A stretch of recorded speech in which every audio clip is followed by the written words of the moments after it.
नमस्कार मित्रांनो, मी जयवंत आवटे. कथेचं नाव आहे विहीर. पावसाळ्याचं अखेरचं दिवस सुरू होत.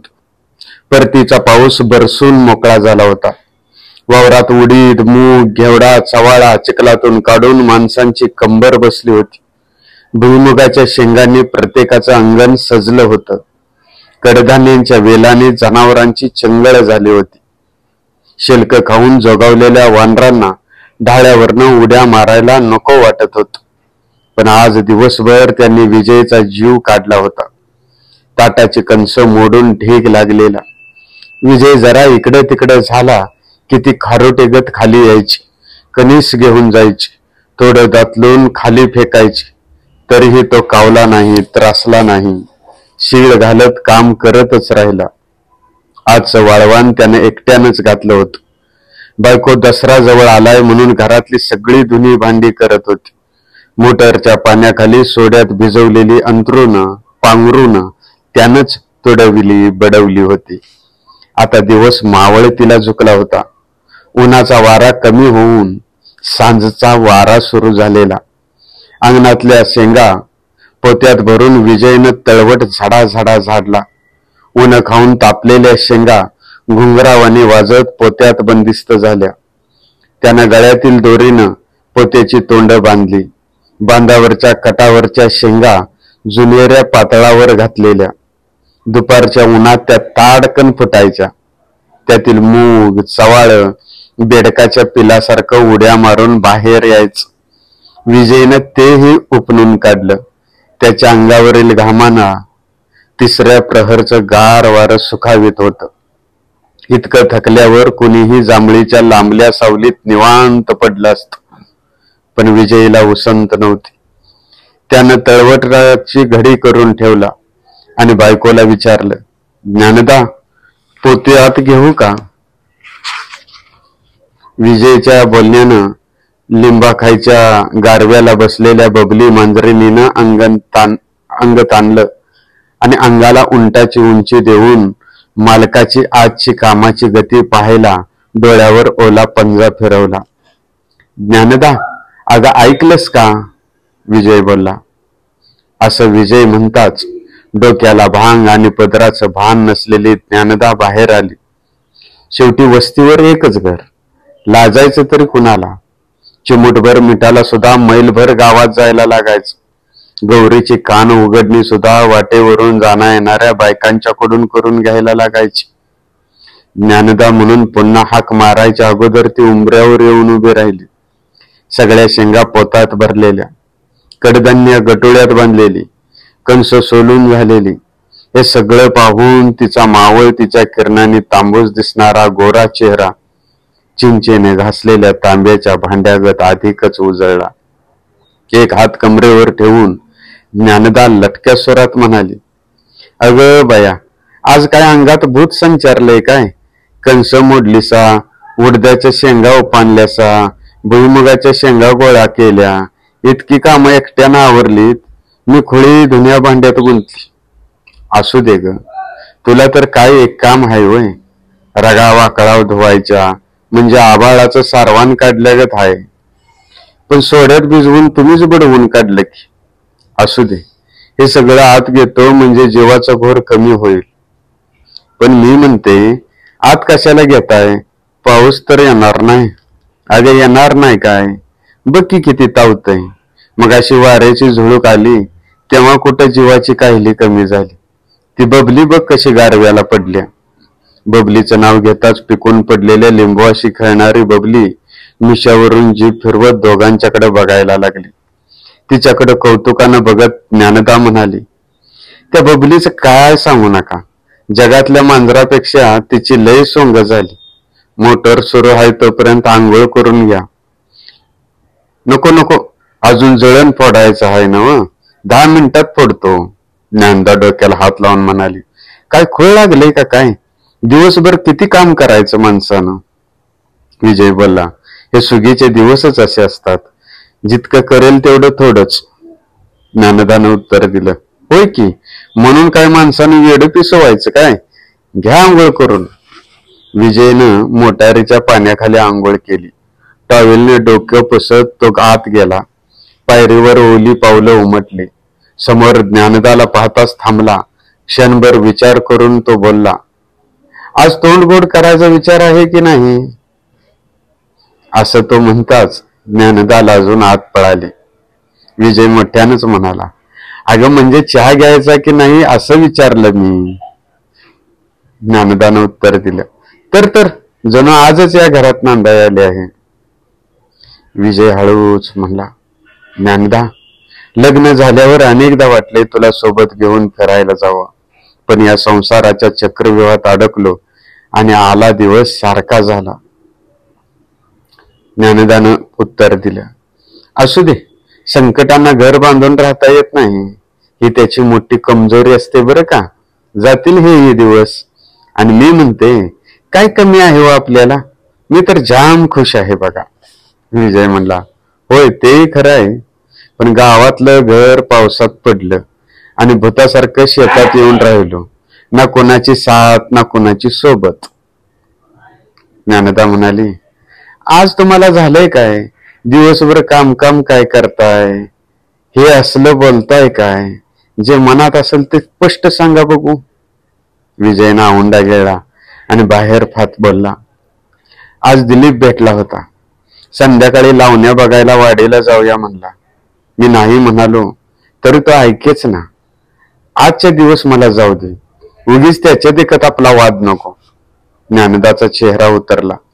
ती भिंतीला टेकून म्हणाली, तुम्हाला कितीदा सांगितलं असं रात्र अपरात्र कुठं जाऊ जात नका म्हणून. वस्तीवर फक्त आपलं घर, त्यात आपणच दोघं. होय किंबन, विजय बाहेर पाहत बोलला. ज्ञानदा म्हणाले, काय जादू केली आहे दिलीप भाऊजीने मला कळत नाही. तुम्ही मला एकटीला टाकून जाता, एवढं सुद्धा कळून माणसाला म्हणजे कमाल झाली. अशानं प्रपंच होत नाही माणसाचा. विजय बेचैन होता. दिलीप आवल्यावर दोघांच्यात वाद नको म्हणून तो सारखा बाहेर पाहत होता. मागे वळून तो उत्तरला, अगं अशानं प्रपंच होत नाही म्हणजे काय? मी काम टाकून जातोय का म्हणून तुला राग आहे? कुठेही गेलं तरी तो मला 1 रुपया खर्च देत नाही. माझी पाहिजे ती हौस पुरवतो. मग आपल्या प्रपंचाला झळ कसली? चहाचं भांड चुलीवर ठेवता ठेवता ज्ञानदा म्हणाली, चांगलीच मनाची मशागत करून बोलायला लागला की, पण असं रात्रभर जागणं बरं नव्ह. विजय म्हणला, अगं पण झोपेची काय किंमत? ज्ञानदानं उत्तर दिलं, झोपेला किंमत नसती तर माणसाने झोपेच्या गोळ्यांना किंमत मोजली नसती. विजय म्हणाला, तू बोलायला काय ऐकणार नाहीस. तडजोड मान्य नाही म्हणल्यावर काय करायचं? ज्ञानदा म्हणाली, अहो तडजोड राजकारणात आणि व्यवहारात महत्वाचे ठरते. प्रपंचात विश्वास महत्वाचा असतो. तो गेला की संसाराचं पानिपत झालंच म्हणून समजा. विजय बोलला, ज्ञानदा, तू प्राध्यापिका व्हायची सोडून शेतकऱ्याची बायको झालीस बघ. ज्ञानदानं उत्तर दिलं, अविचाराचं तण काढायला लेखणीपेक्षा खुरपच चांगलं. विजय म्हणाला, तुला काय बोलायचं ते आत्ताच बोलून घे. दिलीप आल्यावर असलं भाषण ठोकू नको. ज्ञानदा म्हणाली, असं का? माझं बोलणं तुम्हाला भाषण वाटायला लागलं होय? कॉलेजमध्ये याच बोलण्याला अप्रतिम, जबरदस्त, कसं सुस्त असं म्हणून दाद देत होता. विजय म्हणला, अगं लग्नागोदर अशी दाद म्हणजे गळाला लावलेलं खाद्य असतं. एकदा मासा हाताला लागल्यावर त्याला कोणी गोंजारत बसत नाही. दोघंही मोठमोठ्यानं हसू लागली. आणि मग हे पाहून विजय म्हणाला, खरंच ते दिवस आठवले म्हणजे किती समाधान वाटतं. मी शेती करणार हे सांगूनही तू माझ्याशी लग्न केलंस म्हणून मला तुझं कौतुक वाटतं. ज्ञानदा म्हणाली, ती तडजोड नव्हती बरं का, विश्वास होता, विश्वास. विजयनं उत्तर दिलं, होय ते खरंच आहे. बरं तुला जळण फोडून देतो, दिलीप आत्ता येईल. ज्ञानदानं सांगितलं, नको, तुम्ही आत्ता आंघोळ केली आहे, बघू उद्या. ज्ञानदाचा राग निवळल्याचं लक्षात येताच विजयला हायस वाटलं. त्याने समाधानानं कपडे उजेडात पाहायला सुरुवात केली. इतक्यात दिलीपच्या मोटारसायकलचा आवाज ऐकू आला. विजयने लगबगीने चटई अंतरली. दसऱ्यासाठी घर स्वच्छ करायचं असल्यानं सगळ्या घरात पसारा होता. दिलीप घरात आला आणि अवघडून चटईवर बसला. विजयने तांब्या व फुलपात्र आणलं. दिलीपनं विजयकडे पाहिलं. त्या डोळ्यांचा अर्थ विजयला समजला. जायचं ना, या नजरेच्या प्रश्नाला होकारार्थी मान हलवली गेली. दिलीपच्या चेहऱ्यावरचं समाधान स्पष्ट दिसत होतं. हातातल्या किल्लीशी चाळा करीत त्यानं इकडं तिकडं पाहिलं. दसऱ्यासाठी साफसफाई सुरू आहे, त्यामुळे सगळा पसारा आहे, विजय हळूच बोलला. त्यावर दिलीपनं उत्तर दिलं, असू दे, लग्न केल्यावर हे असंच असायचं. आलिया भोगाशी दुसरं काय, असं म्हणून विजय जवळ बसला आणि हळू आवाजात बोलू लागला. दिलीप, लवकर आलास म्हणून बरं झालं. ज्ञानदाची समजूत घालता घालता माझी पुरी वाट झाली बघ. दिलीप म्हणाला, मला काही बोलल्या का? विजयने उत्तर दिले, नाही रे, तुला काय बोलते, कॉलेजला असल्यापासून तुला ओळखते, उलट मलाच म्हणते दिलीप भाऊजी सारखं आनंदी जगायला शिका. हे ऐकून दिलीपचा चेहरा खुलला.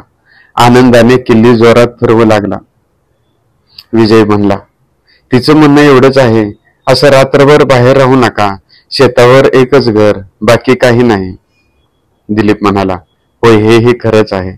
त्या म्हणतात ते काही खोटं नाही. शेवटी रोज आपण पेपरात वाचतोच की, काय भरोसा राहिला नाही. जास्त चिडले नाहीत ना?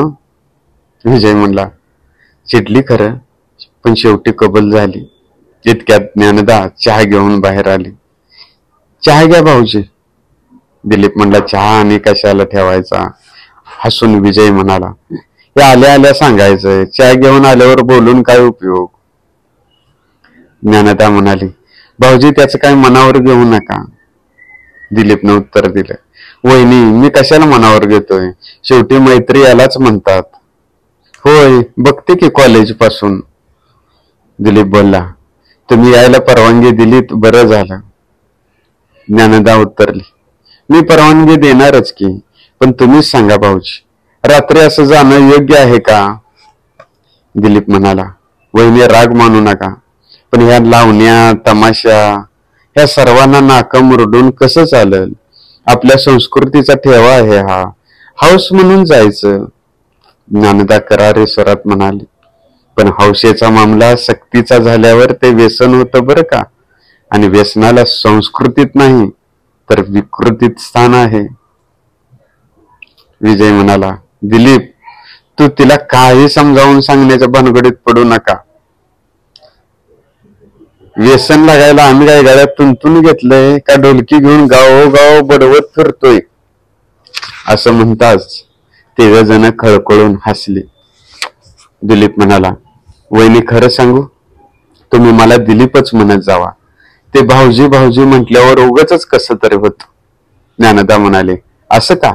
मी भाऊजी म्हणलेलं चालत नाही, आणि ती लावणीवाली बाया या रावजी बसा भाऊजी म्हणते तेव्हा गोदगोले होतात ना का? विजय मध्येच बोलला, हे मात्र खरं आहे बरं का. दिलीप तरीही आपला मुद्दा पुढे रेटीत म्हणाला, पण मी म्हणतो, आपण तिघे एकत्र असल्यावर एकेरी नावानं बोललं तर बिघडलं कुठं? शेक्सपियर तर म्हणतो, नावात काय आहे? ज्ञानदा लगेच म्हणाले, म्हणतो नावात काय आहे, आणि त्याखाली स्वतःचं नाव टाकतो, कारण त्यालाही माहित होत आई वडील आपलं नाव ठेवतात त्या नावाला मोठेपण जपावं म्हणून, नाव ठेवून घ्यावं म्हणून नाही. विजय मध्येच म्हणाला, दिलीप, तू कशाला सांगतोयस? अरे ती ऐकणार आहे का? आपलं तेच खरं करणार. मी तिला हजारदा म्हणालो, किमान एकटे असताना तरी मला विजय म्हणत जा, पण ऐकल तर ज्ञानदा कसली? विजय म्हणाला, होय होय, खरं आहे. यावर दिलीपनं उत्तर दिलं, हो, तेही खरंच, कॉलेजमध्ये नाटकात किती भारी काम करायच्या. विजय म्हणाला, हो, आणि ते पाठांतर केलेले वाक्य भांडणात माझ्या विरुद्ध वापरात आणते, विचार कितीला. दिलीपनं ज्ञानदाला विचारलं, होय काय वहिनी? तर ज्ञानदा म्हणाले, मग नाटकच माणसाला काटक बनवतं, आणि आता दोघं मित्र एकत्र आलाय तर मग मी काय बोलणार? आणि तुम्ही ही नाटकात भूमिका केली होतीच की. आठवल्यागत करून दिलीप म्हणाला, होय की वहिनी, तेव्हा बासरी फुकायचो, आता फुकणी फुकतोय चुली बशी बसून. कपाटाकडे हात करून ज्ञानदा बोलली. आता त्या कपाटावर काय ठेवलंय माहितीये का? विजयने विचारलं. काय ठेवलंयस ग? आता तुम्हाला माहिती नाही म्हणलं अवघड झालं. अहो, ते जुनी नाटकाची पुस्तक आहेत. बर ते जाऊ दे, तुम्ही आता चहा घ्या बरं, तुमच्यामुळे उशीर होईल बघा. विजय म्हणाला. पोती तेवढी आत घेतो, नाहीतर आभाळ आलं म्हणजे तुझी तारांबळ उठायची. जावा आता, राहू दे, नाही पाऊस यायचा. आणि कार्यक्रम लई शिट्ट्या मारू नका, आधीच वांढरा हाणून घसा बसलाय तुमचा.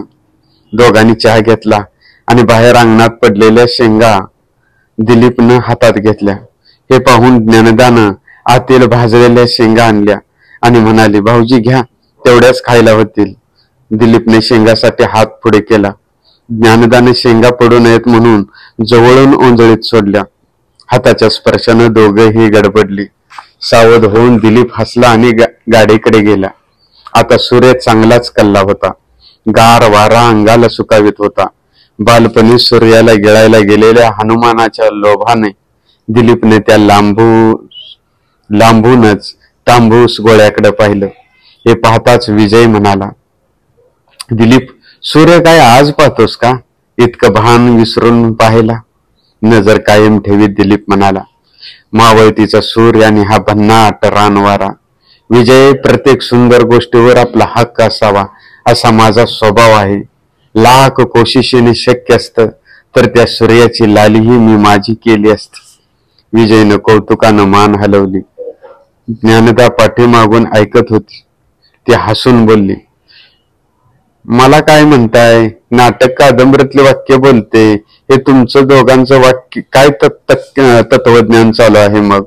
हसत हसत दिलीपनं मोटारसायकल सुरू केली. विजय पाठीमागे बसला. गाडी गतीने निघाली. विजयनं मागं पाहिलं. ज्ञानदाचा निरोपाचा हात हल्ला. दिलीपनं ते आरशातून पाहिलं.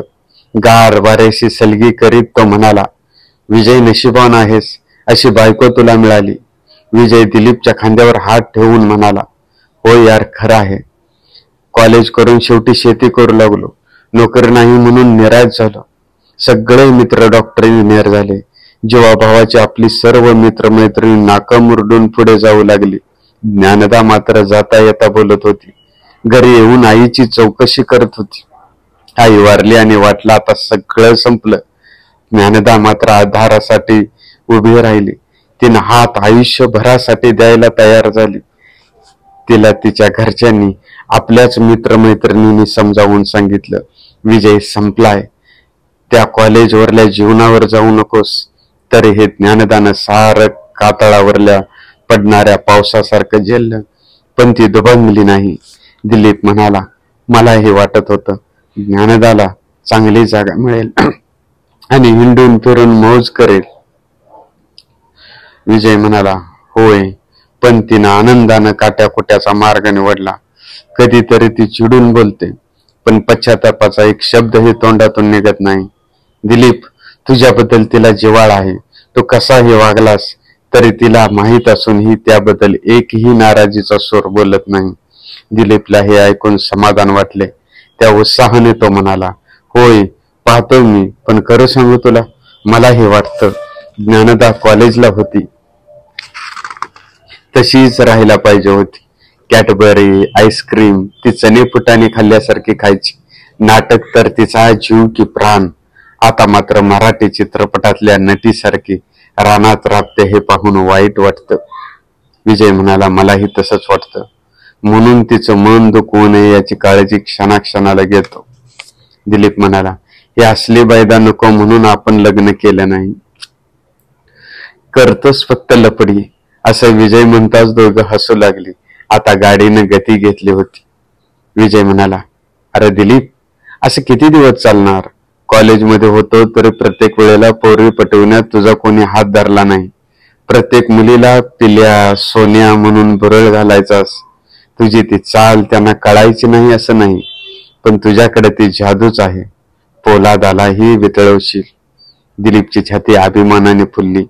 विजय पुन्हा बोलत राहिला, तुझी सवय अजूनही तशीच. कॉलेजला आल्यापासून प्रत्येक वेळी लावण्या नाही तर सिनेमा सुरू होत असतो, मात्र तिथून गुल. कार्यक्रम संपल्यावर तिथं हजर. आम्ही मात्र तर्क लावून बसायचो. अंधार पडू लागल्यानं डोळ्यावरील गॉगल उतरवीत दिलीप म्हणाला, होय यार, कधीतरी वाटतं हे बस करावं, पण प्रत्येक वेळेला नवीनच कोणीतरी आवडतं. मग वारंवार भेटून सुद्धा मनाचं आणि देहाचं समाधान होत नाही. मग वाटेल ते खोटं नाटं बोलून हवं ते साध्य करणं एवढंच मनाला पटतं. विजय म्हणाला, पण तो अंदाज कसा लावतोस कळत नाही. यावर दिलीपनं उत्तर दिलं, अरे अंदाज कसला, आई वडील मुलींचे लाड करतात, पण त्यांची गरज असते वेगळी. त्या वयात आपण कुणीतरी आहोत असं वाटत असतं. निसर्गाचा नियमच आहे तो. पण घरचे अभ्यास कर म्हणत असतात. शिक्षक प्राध्यापक इतरांशी तुलना करून टोमणे मारित असतात.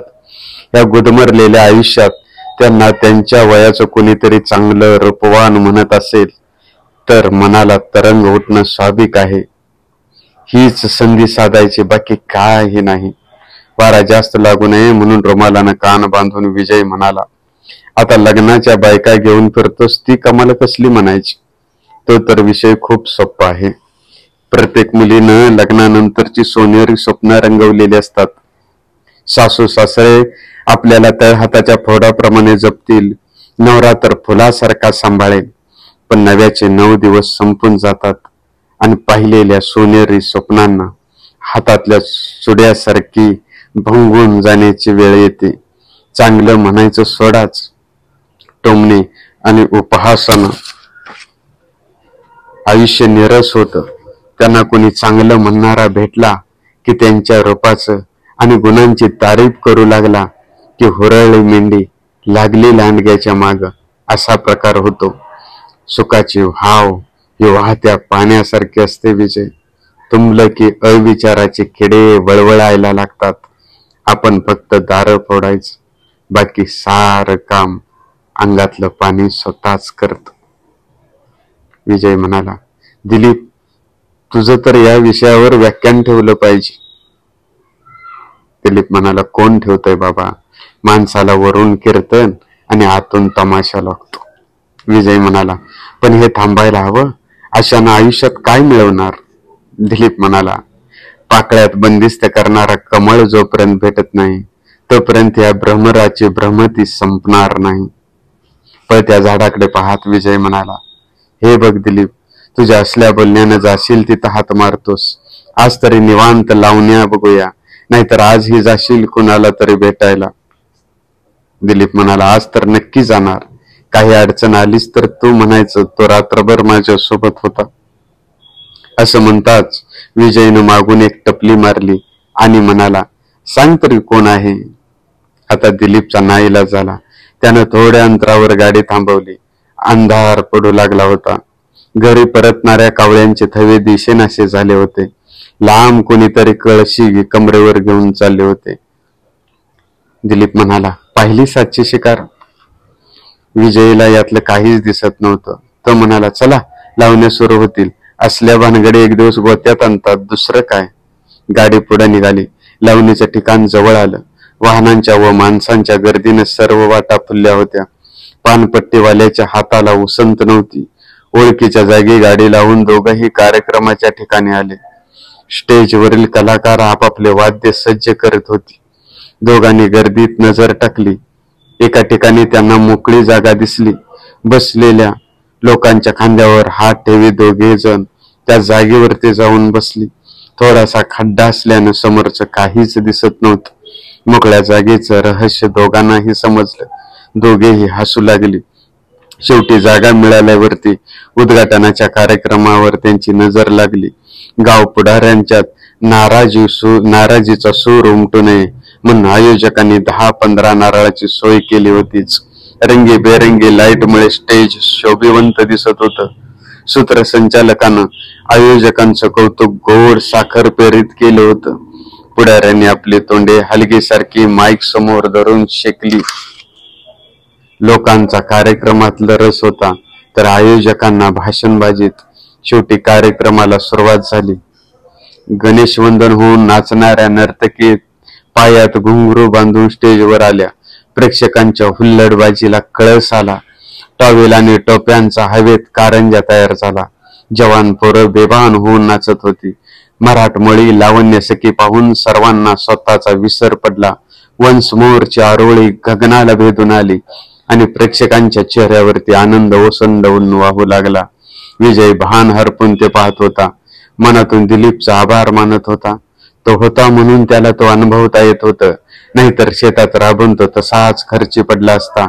असा मित्र प्रत्येकाला मिळावा आणि आयुष्यातील जन्नत डोळ्यांनी पाहता यावी असा विचार त्याच्या मनात आला. इतक्यात दिलीपने त्याच्या खांद्यावरती हात टाकला. लगेच येतो असं म्हणून विनवू लागला. डॉल्बीच्या आवाजानं दोघांचा आवाज मोठ्यानं बोलण्याशिवाय गत्यंतर नव्हतं. दिलीप कानाजवळ तोंड करून म्हणाला, जातून. विजय काही बोलायच्या आत आलोच म्हणून दिलीप उठलाही. लोकांच्या पायावर पाय टाकीत बाहेर आला. गाडी सुरू केली आणि बेभान होऊन गतीनं वाढवली. गार वारा दिलीपला झोंबत होता, पण त्याला त्याची पर्वा नव्हती. त्याला फक्त तिचा चेहरा दिसत होता. आजपर्यंत जे मिळवलं होतं त्यापेक्षा सर्वोत्तम त्याला आज बसणार होतं. हळूहळू लावण्यांचा आवाज कमी झाला. पावसानं खराब रस्ते झाले होते, तरीही दिलीप अंधार कापीत आपली गाडी गतीनं पुढे रेटत होता. त्याला लावणीचा विसर पडला. त्याला विजयचा विसर पडला. आज आपण यशस्वी झालो तर स्वर्ग म्हणजे काय, जन्नत म्हणजे काय याचा प्रत्यक्ष अनुभव घेणार आहोत या विचारात त्याला पुरेसा होता. शेवटी तो अपेक्षित घराजवळ आला. गाडी बंद झाली. अंधाराचं साम्राज्य साऱ्या परिसरावर पसरलं होतं. आतापर्यंतचा त्याचा सारा जोश कमी झाला. असं कधी आधी घडलं नव्हतं. त्यानं बळ एकवटलं आणि दरवाजा वाजवला. आले म्हणून आतून आवाज आला. कडी काढल्याचा आवाज येताच तो आत गेला. घामानं डबडबलेला चेहरा शर्टाच्या बाहीनं पुसला. तिचा हात पकडून आपलं तिच्यावर प्रेम आहे हे पटवू लागला. ती चपापली, मागे मागे सरकत गेली. तुम्ही हे काय करताय म्हणून विनवू लागली. हे पाप आहे, असं वागण्यापेक्षा मरण बरं म्हणून हात जोडून सांगू लागली. तिच्या समजुतीच्या बोलण्यानं दिलीपला धिटाई आली. पाप पुण्य सारं छूट आहे. आपण सापडत नाही तोपर्यंत सगळं पवित्र.